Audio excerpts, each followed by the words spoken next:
कि हम सबको इस भारत भूमि पर जन्म मिला। दूसरा सौभाग्य है कि हम सबको हिंदू धर्म में जन्म मिला है। तीसरा सौभाग्य है कि आज हम जिस कार्यक्रम में हैं वो राष्ट्रीय स्वयंसेवक संघ का शताब्दी वर्ष का हिंदू सम्मेलन का अपना कार्यक्रम है। तो हम सभी देख रहे हैं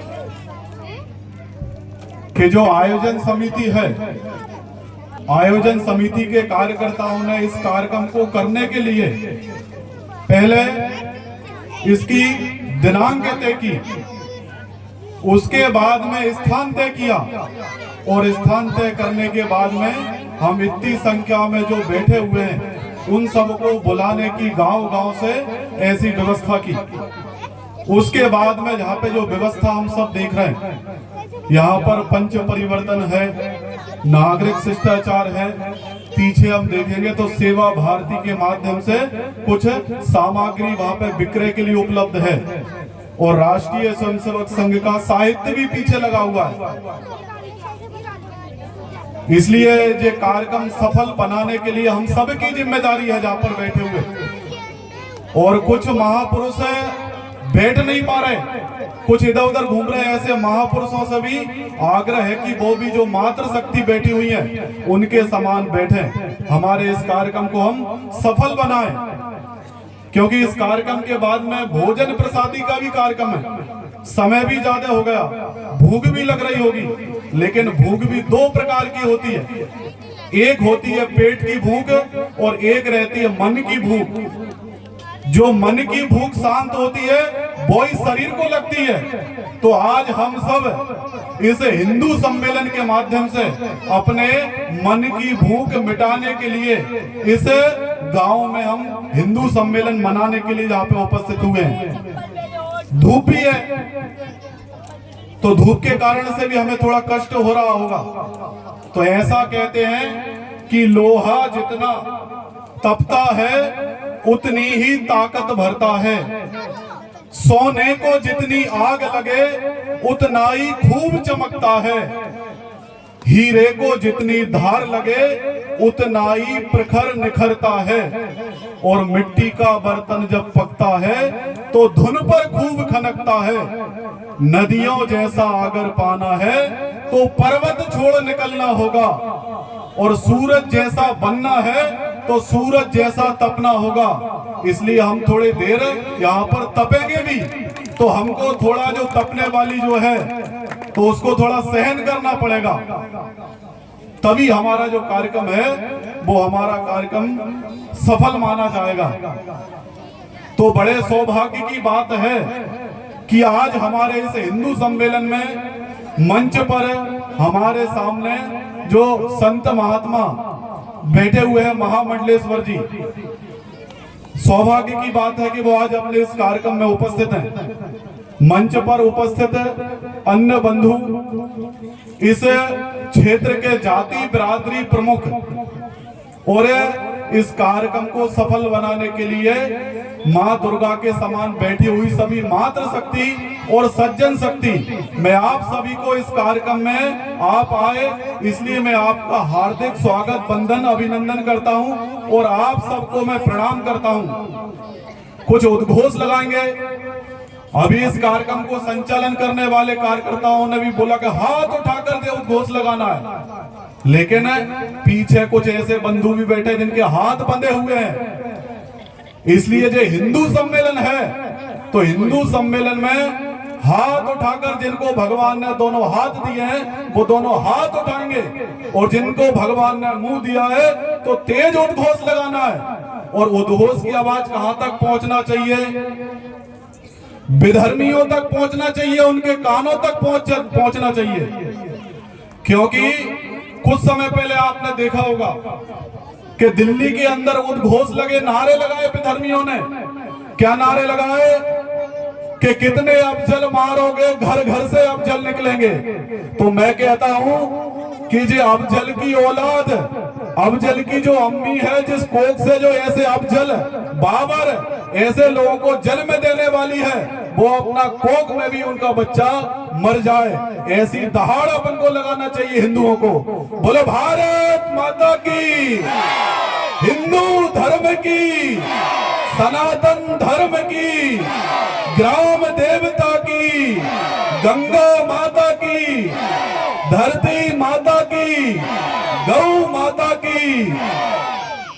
तो आज हम सब हिंदू के नाते यहां पर उपस्थित हुए हैं।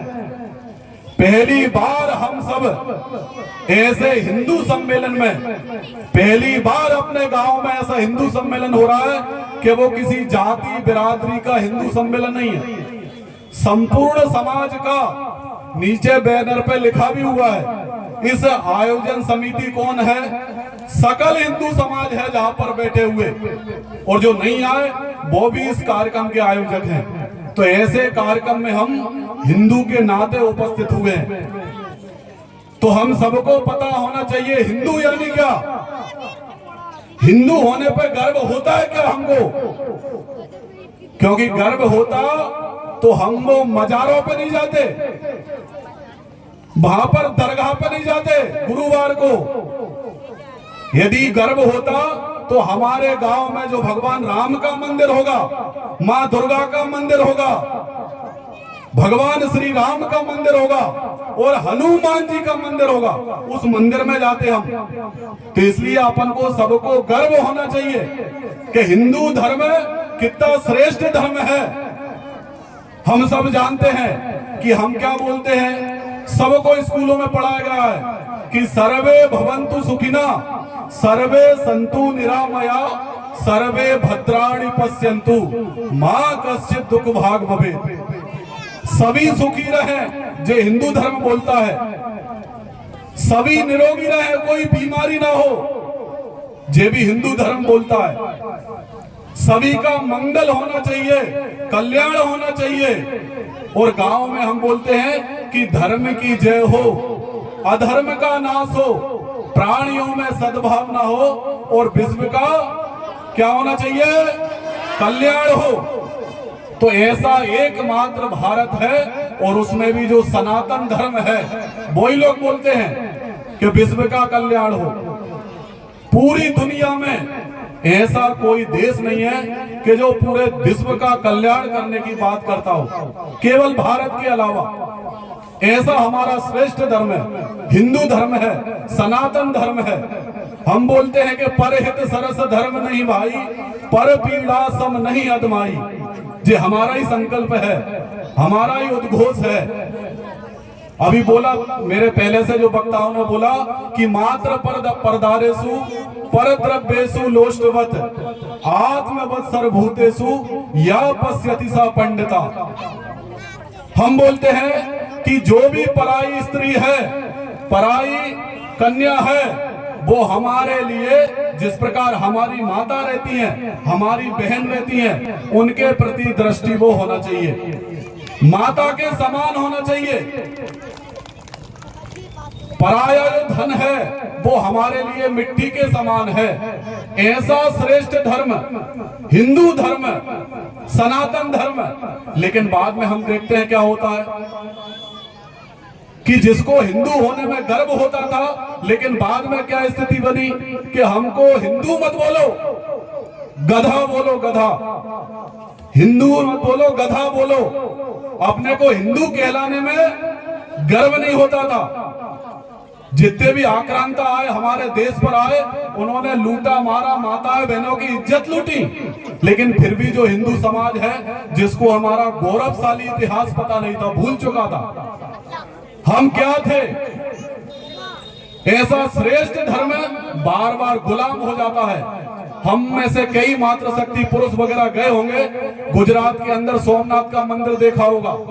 तो सोमनाथ के मंदिर को लूटने के लिए मोहम्मद गजनबी आता है, 20,000 की सेना लेके आता है। 20,000 उसमें पूजन करने वाले पंडित थे, 40,000 हम जैसे श्रद्धालु वहां पे दर्शन करने के लिए गए थे। लेकिन फिर भी वो लूट के ले जाता है। तो कारण क्या था कि हम हमारी शक्ति को भूल गए, शक्तिहीन हो गए हम। इसलिए ऐसा बोलते हैं कि शक्तिहीन राष्ट्र की कोई भी आकांक्षा कभी भी सफल नहीं होती। यदि मान लो विश्व में हमारी बात मानना चाहिए तो हम भले ही कितने ईमानदार हैं, लेकिन ईमानदारी के साथ साथ में ताकत भी चाहिए, शक्ति भी चाहिए। उसी के कारण हम देखते हैं कि आज हमारे देश की क्या स्थिति है। इसलिए ऐसा बोलते हैं कि अस्वम नेव गजम नेवा व्याघ्रम नेवच नेवचा अजा पुत्रम बलिर्ददात देवो दुर्बल घात का। एक बार क्या हुआ कि दो समुदायों में आपस में लड़ाई हुई और उन्होंने तय करा कि जो भी जीतेगा तो उसके बाद में जीतने की खुशी में अपन बलि चढ़ाएंगे। तो जीत हो गई।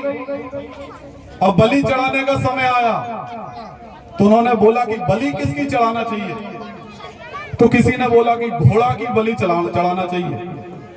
तो हम सब जानते हैं तो घोड़ा तो ताकतवर रहता है, उसकी बलि नहीं चढ़ा सकते। उसके बाद में किसी ने बोला कि हाथी की बलि चढ़ाना चाहिए, तो उन्होंने बोला कि हाथी तो बहुत ताकतवर रहता है, उल्टा वो अपनी ही बलि चढ़ा देगा। इसके बाद में किसी ने बोला शेर की बलि, तो हम सब जानते हैं कि शेर की बलि कोई चढ़ा सकता है क्या। आखिरी में नंबर कौन का आया आप सब जानते हैं, बकरे का नंबर आया। बकरे का नंबर क्यों आया कि वो कमजोर था। हमेशा कमजोर को ही दबाते हैं, कमजोर को ही मरना पड़ता है। इसलिए ऐसे हम कमजोर हो गए, शक्तिहीन हो गए। इसलिए जिसका भी मन हुआ वो आता था अपने देश पर। हमारे देश के जो मान बिंदु हैं, जिनको हम मंदिर बोलते हैं, ऐसे धार्मिक स्थानों का उन्होंने विध्वंस किया। उसके बाद में हमारी माता और बहनों की इज्जत लूटी। उसके बाद में अपने देश में जो धन दौलत थी, सोना चांदी था, उसको वो लूट लूट कर ले गए। क्योंकि हम सबने सुना होगा कि हमारे देश को क्या बोलते थे कि भारत विश्व गुरु था। एक समय पे सोने की चिड़िया था, दूध की नदियां बहती थी। तो इसका मतलब सोने की चिड़िया नहीं थी, हर घर में इतना सोना चांदी होता था कि उसकी कभी कोई कमी नहीं होती थी। दूध की नदियों से अर्थात प्रत्येक घर में दूध होता था, दूध कभी बेचा नहीं जाता था। ऐसा भारत था। लेकिन हम सबों की क्या स्थिति हुई कि 1835 में लॉर्ड मैकाले नाम का अपने देश में एक व्यक्ति आता है इंग्लैंड से। वो गांव गांव में जाता है, शहर में जाता है, वो अपने देश का मूल्यांकन करता है कि इस भारत को गुलाम बनाना है फिर से, तो क्या करना चाहिए। तो वो एक पत्र लिखता है 1835 में। वो बोलता है कि इस देश को यदि गुलाम बनाना है तो इन्हों की संस्कृति है, जो हिंदू संस्कृति है, उसको भुलाना पड़ेगा।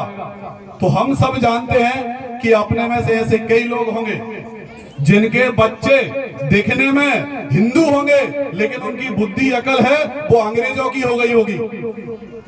आप उनसे धर्म के बारे में, मंदिर के बारे में, अपने शास्त्रों के बारे में यदि बात करोगे तो वो कुतर्क करेंगे, आपकी बात नहीं मानेंगे। तो ऐसा हमारे देश में शिक्षा के माध्यम से, ऐसा अंग्रेजी माध्यम के स्कूल जिसको हम कॉन्वेंट स्कूल बोलते हैं, तो ऐसा देश था। हमारे देश को मिटाने के लिए, हमारी संस्कृति को खंडित करने के लिए और हिंदुओं को कमजोर करने के लिए छुआछूत नाम की बीमारी हमारे अंदर डाली गई। इसलिए हम सबको समझना चाहिए कि आज जो हिंदू सम्मेलन है वो केवल हमारे गांव में नहीं हो रहा, पूरे देश के अंदर 3 महीनों तक ऐसे हिंदू सम्मेलन चलने वाले हैं। हमारे गांव जैसा हिंदू सम्मेलन पूरे राजगढ़ जिले में होने वाले हैं। 150 से ज्यादा हिंदू सम्मेलन होने वाले हैं और देश में कई स्थान ऐसे हो गए कि अभी हमको समझ में नहीं आता होगा। हमने सुना होगा गर्मियों में कोई दूसरे गांव में फसल में आग लग जाती है, आग लग जाती है, पता लगता है हमारे गांव वालों को, तो क्या कहते हैं, अरे वो तो बाजू वाले गांव में लगी है, अभी तो बहुत दूर है। लेकिन वो आग वहां पे लगी हुई है और वो धीरे धीरे उसको यदि समय रहते नहीं बुझा गया तो हमारे गांव में आके हमारा सर्वनाश कर देगी। ऐसी कई प्रकार की समस्या आज भी हैं। हम सबको समझना पड़ेगा। केवल हिंदू सम्मेलन आयोजन करना, भोजन करना, घर पे जाके सो जाना मात्र नहीं है। इतनी संख्या में हम बैठे हुए हैं, मातृ शक्ति बहुसंख्यक है, इसलिए मातृ शक्ति का भी योगदान है सर्वाधिक। हम सब जानते हैं कि जो शताब्दी वर्ष चल रहा है वो राष्ट्रीय स्वयंसेवक संघ के 100 वर्ष हो चुके हैं। पूरे देश के अंदर आयोजन है। ऐसे स्थान है कि यदि कोई संघ का कार्यकर्ता वहां पे काम करने के निकलता है तो या तो उसको मार दिया जाता है या उसको परेशान कर करके वो संघ का काम करना बंद कर देता है। ऐसे देश के अंदर, हिंदू राष्ट्र के अंदर, हिंदुस्तान के अंदर ऐसे कई स्थान हो चुके हैं अभी भी। अब अपन को समझ में नहीं आता होगा, आप पश्चिम बंगाल के अंदर जाइए, देश में ऐसे कई स्थान हैं। अभी हमने सुना होगा कि भारत के अलावा हिंदुओं को और कोई सा देश नहीं है। हिंदू रहते हैं कहां पर? बांग्लादेश में, पाकिस्तान में। क्या होता है पाकिस्तान में? उन मुल्लाओं का, मुसलमानों की जब भी इच्छा होती है, हमारी मातृ शक्ति की हमारी बहनों को दिन दहाड़े उठा कर ले जाते हैं। कोई कुछ नहीं बोलता, पूरे विश्व में कोई भी आवाज नहीं उठाता। ऐसा ही हमने अभी देखा पिछले बांग्लादेश के अंदर, हमने देखा होगा कि उसको पहले मारा, मारने के बाद में उसको उल्टा लटकाया पेड़ पर, और उल्टा लटकाने के बाद में उसमें आग लगा दी। यदि हम आपस में बंटते रहे, जो 5 उंगलियां हैं जो संगठित रहेंगी तो बच पाएंगी, कुछ भी कर सकती हैं। इसलिए हम जाति बिरादरी का जो भेद है उसको मिटाकर हिंदुत्व के लिए, अपने सनातन धर्म की रक्षा करने के लिए, अपनी गौ माता की रक्षा करने के लिए, अपनी माता बहनों की रक्षा करने के लिए हम सबको एकत्रित होना पड़ेगा। इसीलिए हम देखते हैं कि 1925 में डॉक्टर केशव बलिराम हेडगेवार जी ने हमारे राष्ट्रीय स्वयंसेवक संघ की स्थापना की। उस समय पे हिंदुओं को एकत्रित करना यानी क्या?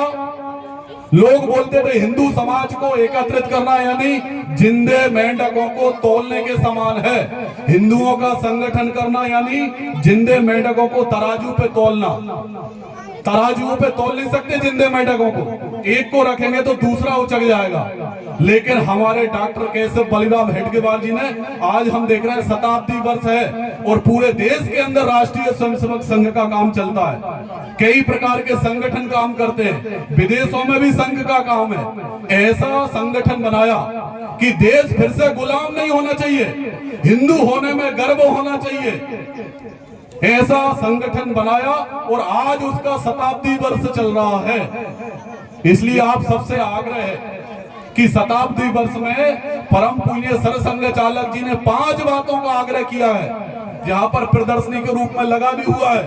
वहां पे पहला लगा है सामाजिक समरसता, उसके बाद में लिखा है कुटुंब प्रबोधन, पर्यावरण, नागरिक कर्तव्य और स्वदेशी। ऐसी 5 बातों का आग्रह किया गया है, क्योंकि हम देखते हैं कि जो भारत शक्तिशाली था उसकी पूरी पहली कड़ी क्या थी? अपना परिवार था, कुटुंब था।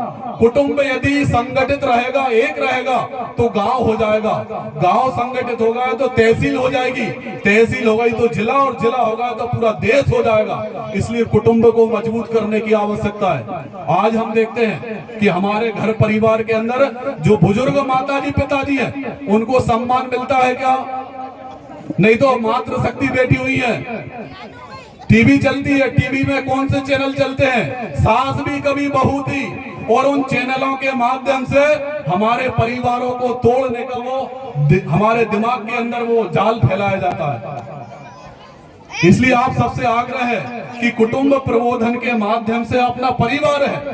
हम देखते हैं कि पहले हम गरीब थे, घर छोटे थे, लेकिन हमारा जो परिवार था वो बड़ा परिवार था। बड़ा परिवार सुखी परिवार है और छोटा परिवार यानी दुखी परिवार है। इसलिए हमारा कुटुंब है, परिवार है, एक साथ रहना चाहिए, संगठित रहना चाहिए, सामाजिक समरसता है। तो सामाजिक समरसता यानी जाति बिरादरी का हमारा कोई भेद नहीं होना चाहिए। आपस में सभी मिलकर अपने गांव में होने वाले आयोजनों में सम्मिलित होना चाहिए। इसलिए सामाजिक समरसता जरूरी है। यदि हमने ये भेद नहीं भुलाया तो जिनके साथ में हम छुआछूत करते हैं, कल को वो ईसाई बन जाते हैं, मुसलमान बन जाते हैं और वो हमारे देश का एक शत्रु पैदा हो जाता है। इसलिए गलती हमारी है। तो हम सबको सामाजिक समरसता का सूत्र पूरे हिंदू समाज को बांधने की आवश्यकता है। पर्यावरण आज हम देख रहे हैं कि उसमें केवल 3 बातों का आग्रह किया गया है। पेड़ लगाना है, बोलिए पेड़ लगाना है, पानी बचाना है और जो प्लास्टिक है सिंगल यूज प्लास्टिक उसको हटाना है। 3 बातों का आग्रह है। हमारे घर से प्रारंभ करिए।